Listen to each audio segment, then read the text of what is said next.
Assalamualaikum warahmatullahi wabarakatuh. Selamat pagi anak-anakku semuanya. Bagaimana kabarmu pada hari ini? Semoga kalian semuanya di rumah dalam keadaan sehat dan siap untuk melaksanakan pembelajaran pada hari ini. Tapi sebelum kita mulai pembelajaran, kita buka dengan membaca basmalah bersama-sama. Bismillahirrahmanirrahim. Dan sebelum itu juga, jangan lupa untuk klik like, share, dan subscribe-nya. Terima kasih. Hari ini kita masuk di tema 1, subtema 1, muatan PKN. Jadi, hari ini kita akan belajar bersama-sama tentang muatan PKN. Kalian perhatikan supaya kalian bisa paham semuanya. Nah, yang akan kita bahas pada hari ini bisa kalian lihat di layar kalian masing-masing. Di sini Ustazah sudah siapkan gambar burung Garuda. Ya, di kelas 1 tentunya sudah kalian pelajari. Di sini kita hanya meneruskan saja. Jadi, lambang negara Indonesia itu adalah burung Garuda. Burungnya seperti ini. Jadi, burung Garuda itu burung yang besar, gagah, dan perkasa. Nah, di perisainya memuat simbol sila-sila pada Pancasila. Bisa kalian lihat di tengahnya ini. Nah, inilah yang memuat simbol-simbol pada Pancasila. Sedangkan Pancasila adalah dasar negara kita. Jadi, nanti ketika kalian menemui soal di LKS atau di mana saja, kemudian ditanya apa dasar dari negara Indonesia, maka bisa kalian jawab adalah Pancasila. Sedangkan lambang negara Indonesia itu adalah burung Garuda. Beda ya antara dasar negara dan lambang negara. Diingat-ingat, dasar negara adalah Pancasila. Lambang negara adalah burung Garuda. Itu. Nah, dari perisai yang telah kalian lihat tadi, maka kita akan bahas satu persatu. Yang pertama, bisa kalian lihat di layar HP atau laptop kalian masing-masing. Ini ada gambar, ya. Gambar bintang ya, itu masuk dalam sila yang pertama, sila yang ke-1. Nah, bunyi Pancasilanya adalah ketuhanan yang Maha Esa.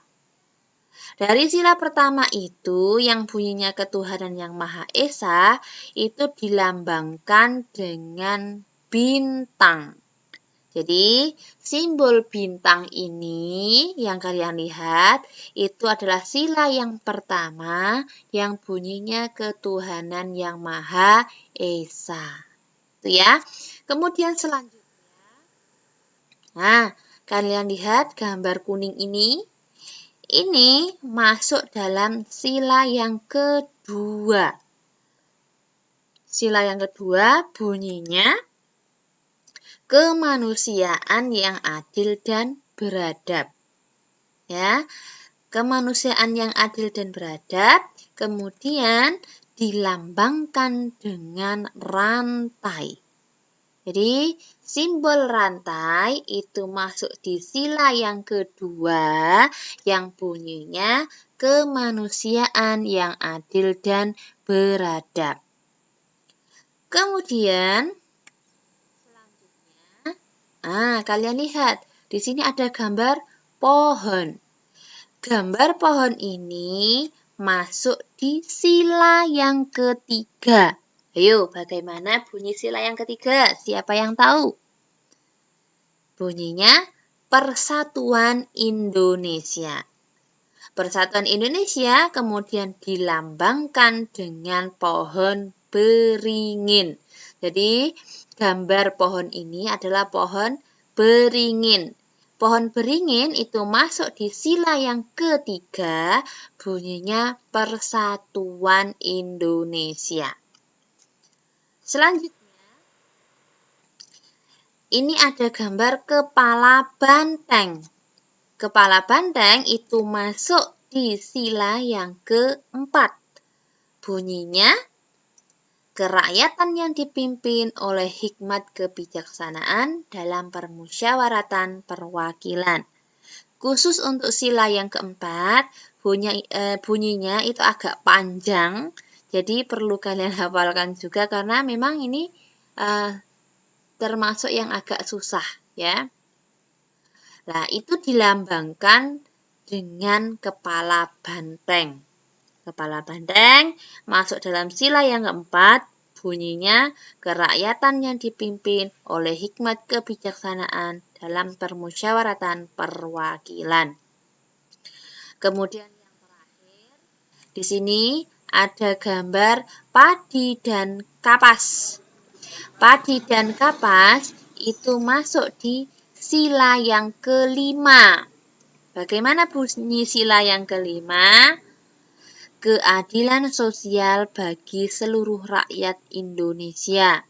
Nah, dilambangkan dengan padi dan kapas. Jadi padi dan kapas masuk ke sila yang kelima, yaitu keadilan sosial bagi seluruh rakyat Indonesia.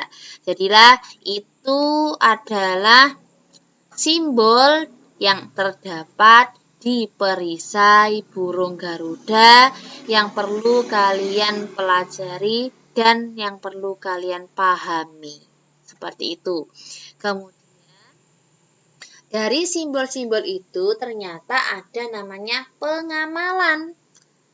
Nah, pengamalan sila yang pertama bisa kalian lihat di gambar kalian masing-masing di layar kalian. Yang pertama, ini ada orang yang sholat. Jadi, sila yang pertama itu kuncinya adalah Tuhan atau Allah. Jadi, khusus untuk agama Islam, ya, pengamalan sila yang pertama, karena ini berhubungan dengan Tuhan, maka untuk agama Islam yaitu melaksanakan sholat. Jadi, ketika kalian sudah melaksanakan sholat, maka kalian sudah melaksanakan pengamalan sila yang pertama. Ya, kemudian di sampingnya ini adalah sembahyangnya orang Kristen yang mereka lakukan di gereja ya biasanya. Itu juga masuk ke sila yang pertama. Kemudian di sini ada sembahyangnya orang Hindu yang mereka lakukan di pura. Itu juga masuk di sila yang pertama. Kemudian ini ada agama Buddha yang dilaksanakan di wihara. Ya, itu masuk juga sila yang pertama. Jadi, perlu kalian pahami bahwa agama yang ada di Indonesia dan sudah disahkan di negara Indonesia, itu ada 6. Ingat-ingat, ada 6. Yang pertama adalah agama Islam. Kemudian yang kedua agama Kristen Katolik. Yang ketiga Kristen Protestan. Yang keempat agama Hindu, yang kelima agama Buddha, dan yang keenam adalah Konghucu. Jadi 6 agama itu sudah disahkan di Indonesia. Itu ya anak-anakku, itu untuk pengamalan sila yang pertama. Kemudian selanjutnya, sila yang ketiga. Jadi kita langsung ke sila yang ketiga, karena untuk sila yang kedua akan kita bahas di subtema yang kedua. Kalian bisa lihat di layar kalian masing-masing. Contoh pengamalan sila yang ketiga, yang pertama di sini ada gambar orang melaksanakan kerja bakti. Jadi melaksanakannya bersama-sama. Ketika pekerjaan berat dilakukan bersama-sama, maka akan terasa ringan dan akan cepat selesainya. Ya, karena dilaksanakan bersama-sama, maka itu juga masuk di sila yang ketiga. Kemudian, kumpul bersama keluarga, ngobrol bareng, kemudian makan bersama, ya, bermain bersama, itu juga masuk di sila yang ketiga. Kemudian, melaksanakan upacara bendera. Nah, ini yang belum kalian laksanakan di sekolah karena memang belum bisa. Jadi upacara di sekolah yang dilaksanakan bersama-sama itu masuk di pengamalan sila yang ketiga. Kemudian yang terakhir, bermain bersama teman-teman. Karena kalian tidak bisa bermain di sekolah dengan teman-teman, mungkin di rumah bermain dengan adik dan kakak, maka itu masuk dalam sila yang ketiga. Jadi kunci dari sila yang ketiga adalah bersatu. Ya, yang dilakukan bersama-sama itu masuk dalam sila yang ketiga. Ya. Kemudian dan tentunya harus dengan rukun. Ya. Kemudian selanjutnya pengamalan sila yang keempat. Perlu kalian pahami bahwa sila yang keempat kuncinya adalah musyawarah. Karena bunyi dari sila yang keempat adalah kerakyatan yang dipimpin oleh hikmat kebijaksanaan dalam permusyawaratan perwakilan. Jadi kuncinya adalah musyawarah. Nah, gambar yang kalian lihat di sini, belajar kelompok itu juga masuk sila yang keempat karena di belajar kelompok ini kita melaksanakan diskusi dan mengerjakan tugas dengan bersama-sama, ya, saling bertanya, saling memberikan pendapat, begitu. Kemudian pemilihan ketua RT. Jadi pemilihan secara seperti ini itu juga masuk di sila yang keempat karena pemilihan RT-nya dilakukan secara bermusyawarah. Kemudian pemilihan capres, calon presiden, itu juga masuk dalam sila yang keempat karena pemilihan presiden yang dilakukan di Indonesia ya dilakukan serentak dan semua warga negaranya ikut memilih ya. Kemudian yang terakhir pemilihan ketua kelas. Ini belum bisa kalian lakukan karena memang belum bisa sekolah. Jadi nanti kalau kita sudah sekolah kita akan mengadakan pemilihan ketua kelas. Nah, pemilihan ketua kelas ini juga dilaksanakan dengan cara bermusyawarah. Dalam satu kelas dipilih siapa yang pantas untuk menjadi ketua kelas dan itu masuk dalam sila yang keempat. Ingat, sila yang keempat kuncinya adalah musyawarah. Kemudian yang terakhir, pengamalan sila yang kelima. Sila yang kelima bunyinya keadilan sosial bagi seluruh rakyat Indonesia. Kuncinya adalah adil. Misal, saling berbagi makanan. Ya. Jadi kalau kita membawa bekal kemudian temannya tidak membawa, ya kita bagi. Nah, bagaimana kalau sama-sama membawa? Ya biar temannya merasakan apa yang kita bawa, kita kasih kepada teman kita. Ya kan? Biar dia bisa merasakan bekal yang kita bawa. Jadi harus adil. Kemudian, nah, ini suatu kondisi yang terjadi di pengadilan. Di sini ada hakim, ya, ada jaksa, kemudian ada tersangkanya juga. Jadi, ketika seorang hakim melaksanakan suatu sidang, maka mereka harus benar-benar adil, tidak boleh pilih kasih, ya kan? Nah, yang dijatuhi hukuman juga harus melaksanakan hukuman yang sudah disahkan oleh hakim, ya. Itu. Kemudian terakhir harus menghargai karya orang lain. Menghargai karya orang lain juga masuk dalam sila yang kelima. Jadi, bagaimanapun bentuk dari karya orang lain, entah itu bagus, entah itu jelek, maka kita harus menghargainya karena itu adalah bentuk kerja keras dari orang tersebut.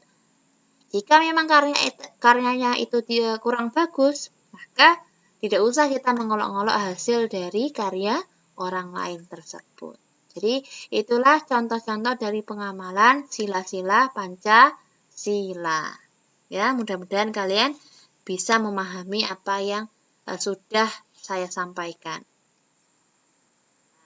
Di sini ada latihan untuk kalian. Jadi, latihannya adalah melakukan tepuk simbol Pancasila. Jadi, nanti kalian melaksanakan tepuk. Tepuk tersebut akan Ustazah share lagi di video selanjutnya. Kalian bisa melihat bagaimana bentuk dari tepuk simbol Pancasila. Jadi nanti kalian video kemudian dikirim kepada ustazah. Nanti ustazah akan menilai bagaimana penampilanmu ketika berada di video. Dan tentunya ketika di video gunakan pakaian yang pantas. Yang perempuan juga harus pakai jilbab, tentunya lengannya panjang, jangan lengannya pendek, kalian pakai jilbab. Ya, yang laki-laki juga seperti itu, pakai pakaian yang rapi. Ya. Jadi nanti ada namanya tepuk simbol Pancasila, bisa kalian lihat di video selanjutnya. Nah, mungkin itu yang bisa Ustazah sampaikan pada hari ini. Mudah-mudahan apa yang sudah saya sampaikan berguna untuk kalian semuanya. Dan tentunya sebelum kita tutup pertemuan pada hari ini, marilah kita mengucapkan hamdalah bersama-sama. Alhamdulillahirrabbilalamin. Mohon maaf bila ada salah kata atau ucap. Jangan lupa. Mohon maaf. Wassalamualaikum warahmatullahi wabarakatuh.